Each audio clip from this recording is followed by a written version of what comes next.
Check out this scenario.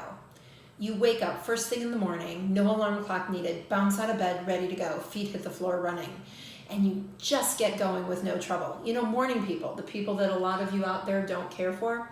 And then guess what? You go through your entire day feeling really good with energy, not needing any caffeine. So no coffee, no 5-hour energy drink or anything like that to get through your day. No second wind, no lull after lunch. And then you know what? Somewhere between 9 and 11 o'clock at night, you actually realize you're tired. You lay down, head hits the pillow, fall asleep within minutes, and then you stay asleep until the very next morning when you bounce out of bed and do it all over again. How many of you would raise your hands and say you can do that?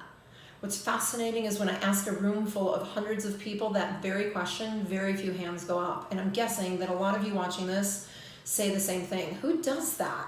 How can I get some of that? Well, it's very interesting because one of the areas that we look at in functional medicine is commonly overlooked, and that's your adrenal glands. They're two little glands that sit by your kidneys and they pump out steroid hormones, cortisol and DHEA. And cortisol is very responsible for exactly what I'm describing, that internal alarm clock wakes you up without actually needing to set one and keeps you up and energetic throughout the day until the cortisol drops low enough that when you lay down and you fall asleep, you actually can fall asleep and stay asleep.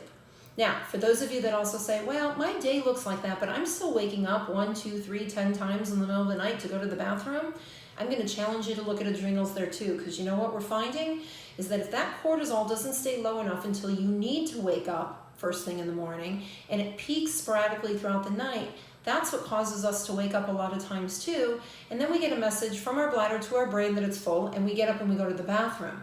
So we think we're actually getting up in the middle of the night to pee, but what we're actually doing is waking up in the middle of the night, then realizing our bladder is full just like we would first thing in the morning.